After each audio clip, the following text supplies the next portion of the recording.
Ahora vamos a iniciar de inmediato esta jornada para hacer un análisis sobre cómo se dio este domingo de votaciones en nuestro país, y para ello nos va a acompañar nuestro invitado Roger Celi, politólogo, integrante del Observatorio Legislativo de Fundación Ciudadanía y Desarrollo, quien ya se encuentra conectado, y en este caso, mediante vía telemática, vamos a desarrollar una entrevista. Señor Celi, lo saludamos de inmediato. Bienvenido, gracias por acompañarnos. Muy buenas noches, como siempre un gusto estar en Corape y pues listos para analizar lo que viene siendo esta jornada electoral. Gracias a usted por acompañarnos. Y señor Celi, como primera pregunta, con esta jornada ya cerrada y cuando ya se están empezando a subir en tiempo real algunos de los datos a la página del Consejo Nacional Electoral, ¿qué impresión le deja este nivel de participación ciudadana en las urnas y sobre todo el clima social y político en el que se desarrolló este proceso de votaciones? Bueno, como siempre, la ciudadanía responsable a la hora de ejercer su voto, una ciudadanía que ha intentado informarse, a pesar de que haya sido una campaña corta, y siempre la deuda histórica que tenemos en Ecuador al respecto de analizar el fondo y las implicaciones que tienen las consultas que hacen nuestros gobernantes.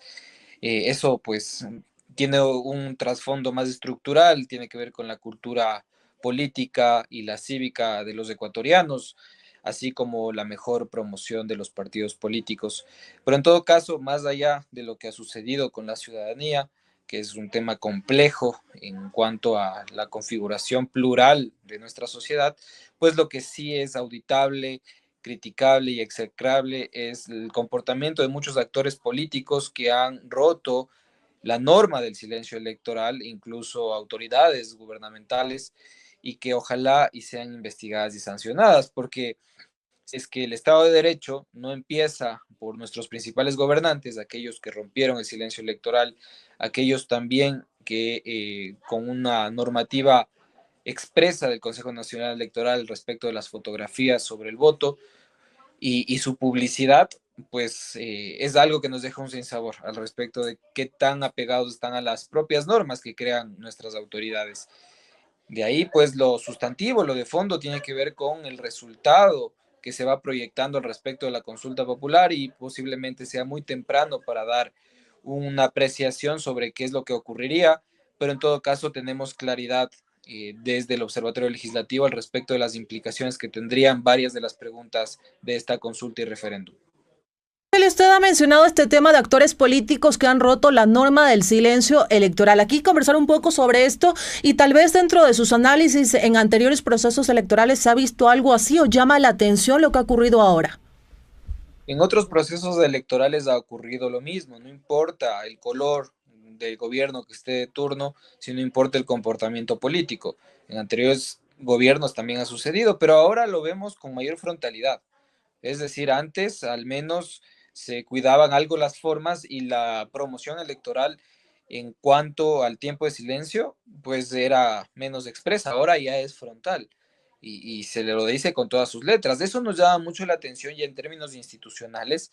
porque no sabemos, y bueno, más bien lo sabemos con claridad, un Consejo Nacional Electoral que claramente está prorrogado en funciones en un tiempo que ha sobrepasado los límites incluso del análisis, y ojalá un tribunal contencioso electoral que actúe pegado a la norma y que genere precedentes para que haya mayor respeto a la ley electoral, sobre todo, y a nuestra constitución y democracia. Y otro tema que usted también mencionaba en su primer análisis, hacía referencia a una campaña corta para el referéndum y consulta popular. Y tomando en cuenta esta campaña corta, que también coinciden algunos otros expertos en el tema, ¿usted considera que quizás en este caso esta campaña corta evitó que la población fuera informada a las urnas sobre las 4 preguntas, los anexos, e hiciera su análisis y su reflexión antes de las votaciones? Sí, vivimos la política de lo express, las leyes que se tramitan en la Asamblea Nacional, que tienen temas de fondo, temas sustantivos que impactan en la vida, no de hoy, sino también del futuro de la ciudadanía, como la seguridad social, el trabajo, los impuestos, la salud, la educación, son temas que normalmente una legislatura debe tramitar en tiempos prolongados de 1 año o 2 años, sin querer decir que esto burocratice el trámite legislativo. Es lo responsable que tenga los procesos y que se debata. Si eso pasa en las normas, se refleja y se está expresando en el electoral en campañas extremadamente cortas y con temas que, si bien es cierto, son claros, son populares, incluso no permiten una amplia discusión. Son temas que sí deben ser revisados a fondo. Por ejemplo, no hemos analizado qué implica esta triple reforma que se está haciendo al diseño político ecuatoriano, en donde vemos que ya se cambió el método de asignación de escaños, que favorecería a partidos que tienen un alcance nacional, dejando por fuera posiblemente a partidos que tienen un alcance local. En segundo lugar, la posible reducción de la legislatura en un 50%, dejando a provincias de la Amazonía, más de 11 provincias con un solo representante y dejando a mucha población posiblemente subrepresentada,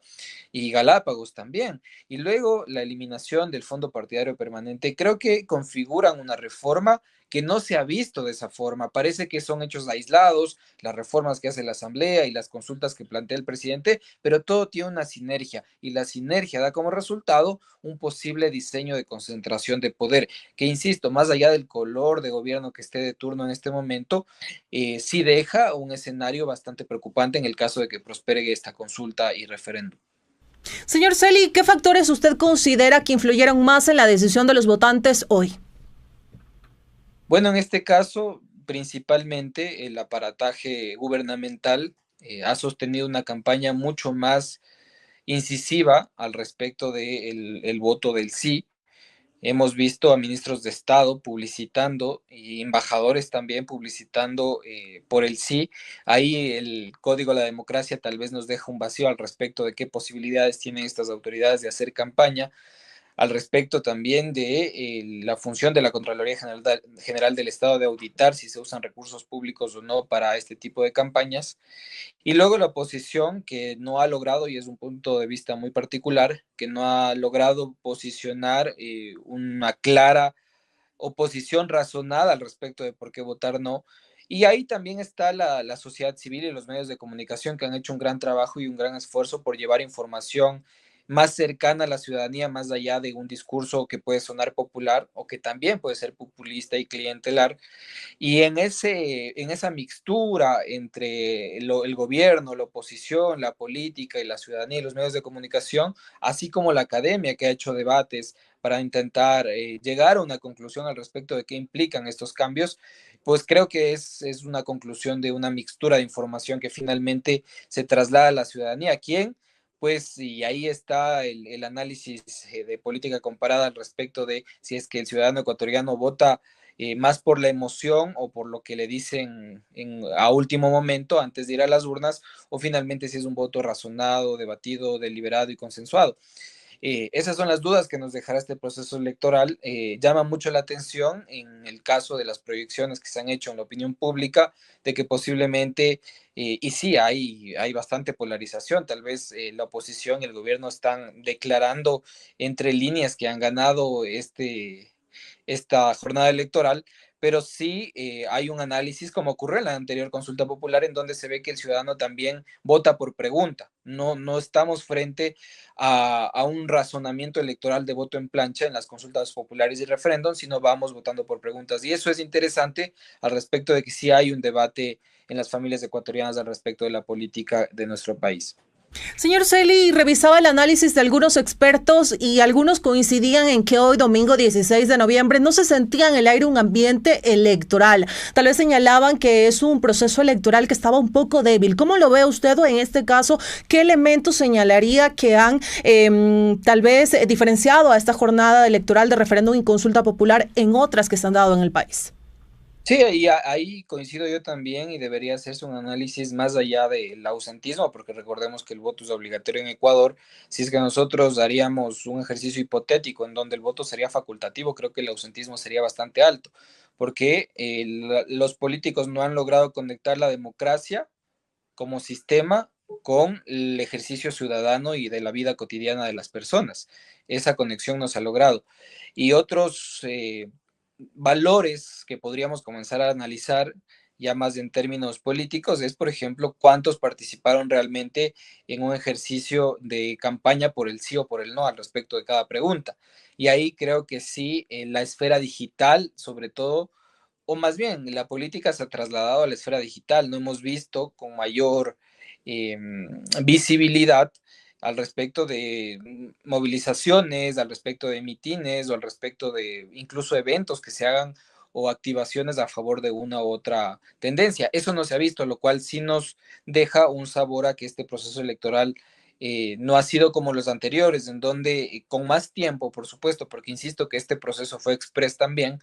incluso con los propios controles de la Corte Constitucional, el proceso ha venido desarrollándose bastante rápido, pero sí es una jornada electoral que se siente distinta a anteriores y sobre todo una jornada electoral que ha encubierto de alguna manera una decisión que de fondo no se ha debatido lo suficiente y que incluso de alguna manera opaca las otras preguntas y es la posibilidad de una asamblea constituyente. Creo que el sinnúmero de temas que está proponiendo este gobierno nacional, tanto a través de la política pública ejecutiva, como cambios en la seguridad social, cambios en la economía, en la educación, en la salud, etcétera, los cambios que hace la Asamblea Nacional y estas consultas un poco opacan a los otros temas y difuminan de alguna manera la responsabilidad del gobierno nacional y de los actores políticos de turno de lo que están haciendo. Creo que eso, estamos viviendo una política que tiene mucho más rapidez, pero que también tiene un sinnúmero de temas que no logran alcanzar un sentido el cual pueda ser auditado y pueda realmente tener un ejercicio o una oportunidad real de participación de la ciudadanía. El joven que le interesa, por supuesto, su educación y que se trata una reforma de educación en la Asamblea, que además le interesa la salud, por ejemplo, de sus padres o sus abuelos, y que luego le proponen un cambio en el diseño institucional y de los partidos, creo que son varios frentes que abre este gobierno nacional y que no permiten una articulación adecuada tanto del debate, del análisis y de la movilización social, así como de la participación ciudadana. Usted ha hecho referencia a esta pregunta de una asamblea constituyente. Precisamente el debate fuerte y amplio se centró en esta pregunta, que es una de las 4 que se proponen en el referéndum y consulta popular. Le consulto, en el escenario de que se apruebe una asamblea constituyente, ¿cuál sería el primer paso inmediato que se debería hacer? ¿Qué actores y qué plazos entrarían en juego desde el día 1 en caso de que se apruebe la pregunta?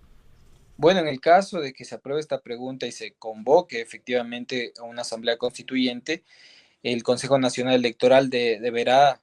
dictaminar los resultados electorales, declarar los resultados electorales y a partir de eso correrá un tiempo para la organización de las elecciones y la elección de los asambleístas constituyentes. Aproximadamente, y por falta de claridad al respecto del procedimiento electoral, el cual deberá ser definido con el CNE con mayor precisión, se prevé que en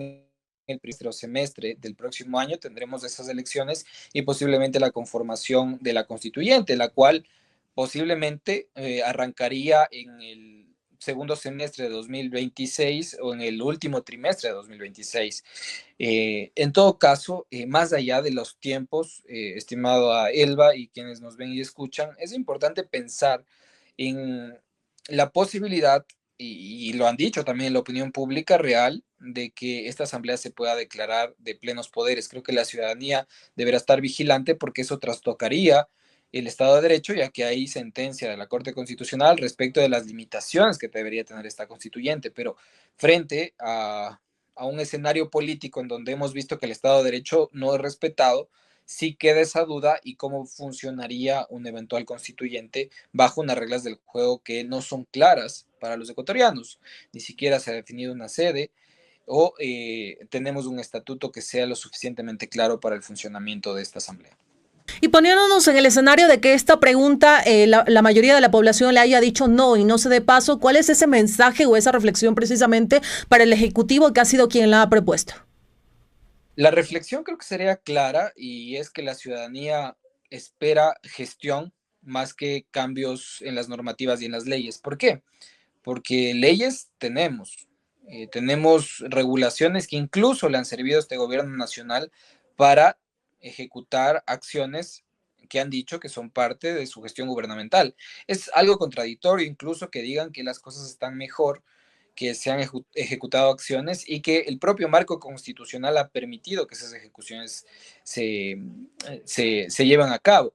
Ahora, yo no descarto que es necesario y es muy importante comenzar a tratar temas constitucionales que son más de fondo para el país y los cuales nos han llevado al debate y los cuales posiblemente no necesiten una constituyente, sino necesiten reformas parciales a la constitución o enmiendas como venía haciendo este gobierno.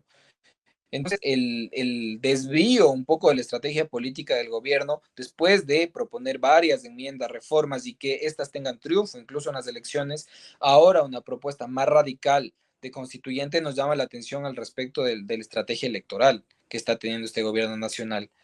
Y de todas formas, es importante señalar que la ciudadanía, si es que ganare el no en esta pregunta, sí le está dando un mensaje de que se esperan no cambios institucionales nuevamente, sino que se espera gestión. Y yo diría no solo gestión del Ejecutivo, sino de las otras funciones del Estado. Pero en todo caso, si es que ganara el no, la Asamblea Nacional deberá seguir trabajando, reformando lo que pueda reformar. El presidente no ha agotado la posibilidad de enviar reformas parciales o enmiendas.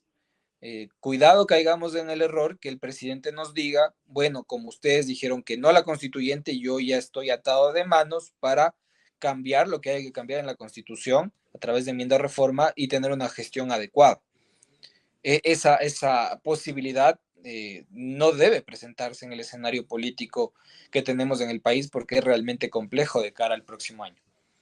Perfecto, señor Celi, ya estamos concluyendo esta entrevista. Le agradecemos por su tiempo para los medios comunitarios de Corapa y de nuestro espacio Democracia en Ecuador para que nos comparta un poco su lectura de cómo ha visto esta jornada de elecciones que se cerró a las 5 de la tarde y cuando ya se están ingresando algunos datos por parte del Consejo Nacional Electoral. Gracias por acompañarnos y esperamos seguirlo teniendo en otros espacios. Muchísimas gracias, Elba. Como siempre, un gusto y estoy a sus órdenes. Un abrazo. Gracias a usted. Hasta luego.